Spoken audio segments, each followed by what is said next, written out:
Baik, bismillahirrahmanirrahim. Assalamualaikum warahmatullahi wabarakatuh. Selamat berjumpa kembali di Mapel PPKN ya, yaitu Pendidikan Pancasila dan Kewarganegaraan untuk SMK kelas 11. Jadi pada kali hari ini ya, pertemuan hari ini itu kita akan membahas materi bab 4, yakni yang berjudul Dinamika Peran Indonesia dalam Perdamaian Dunia. Pada pembahasan kali ini ya, yang pertama akan kita bahas, yang pertama yaitu peran Indonesia dalam menciptakan perdamaian dunia melalui hubungan internasional. Jadi yang pertama yaitu makna hubungan internasional. Jadi hubungan internasional ini adalah sebuah kerjasama antar negara, yaitu unit politik yang didefinisikan secara global untuk menyelesaikan berbagai masalah. Menurut K.J. Holsti, istilah hubungan internasional senantiasa berkaitan dengan segala bentuk interaksi di antara masyarakat negara, baik itu yang dilakukan oleh pemerintah maupun oleh negara-negara.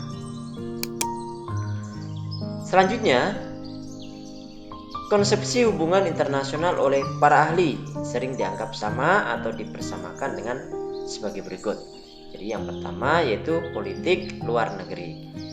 Jadi politik luar negeri ini adalah seperangkat cara kebijakan yang dilakukan oleh suatu negara untuk mengadakan hubungan dengan negara lain dengan tujuan untuk tercapainya tujuan negara serta kepentingan nasional negara yang bersangkutan.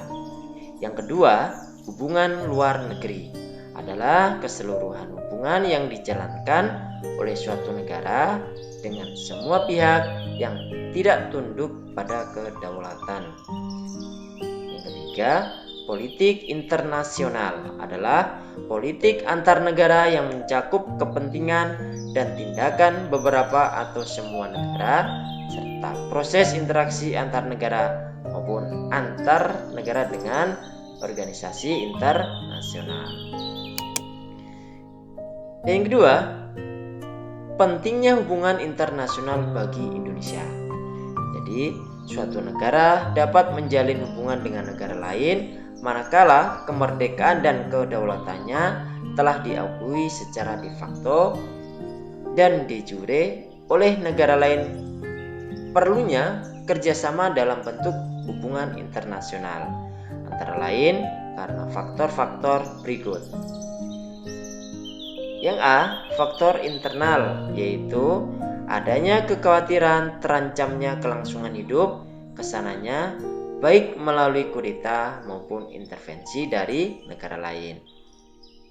B, faktor eksternal, yaitu ketentuan hukum alam yang tidak dapat dipungkiri bahwa suatu negara tidak dapat berdiri sendiri tanpa bantuan dan kerjasama dengan negara lain.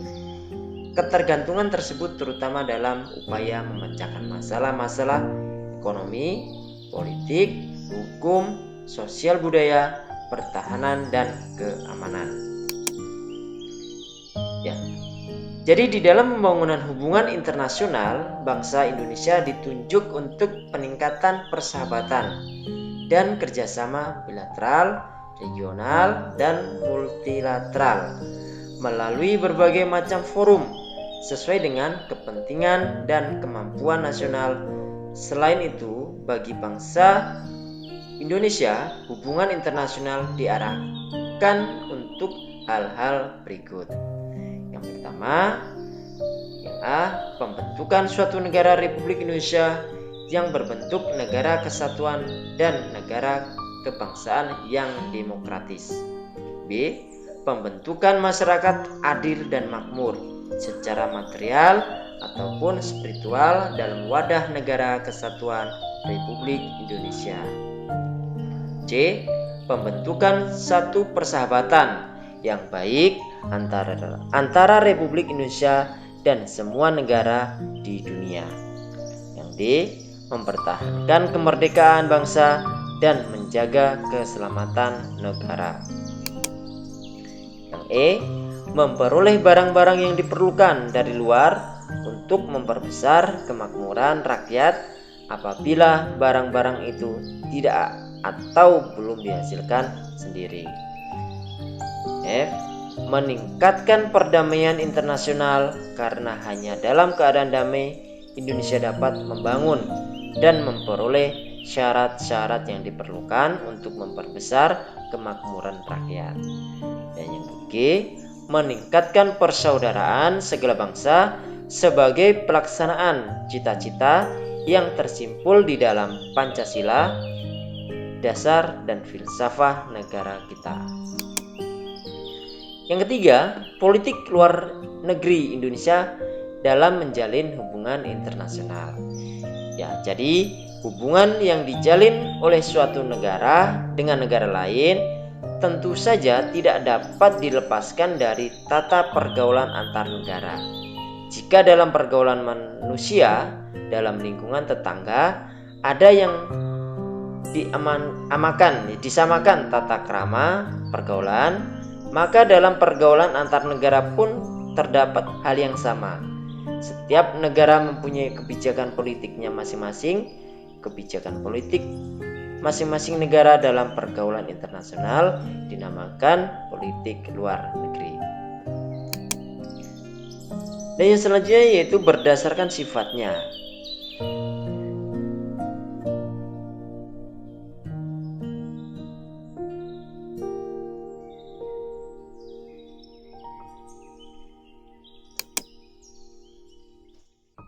Dan selanjutnya, tujuan politik luar negeri Indonesia menurut Muhammad Hatta.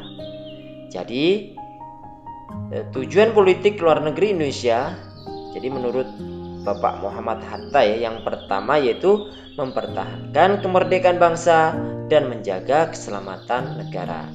Yang kedua, memperoleh barang-barang yang diperlukan dari luar untuk memperbesar kemakmuran rakyat. Yang ketiga, meningkatkan perdamaian internasional. Dan yang keempat ya, meningkatkan persaudaraan segala bangsa sebagai pelaksanaan cita-cita yang tersimpul dalam Pancasila, dasar dan filsafah negara kita. Sekian dan terima kasih. Jadi untuk pertemuan hari ini ya cukup sekian dulu. Kita sambung minggu depan. Jadi sekian dari saya akhiri. Assalamualaikum warahmatullahi wabarakatuh.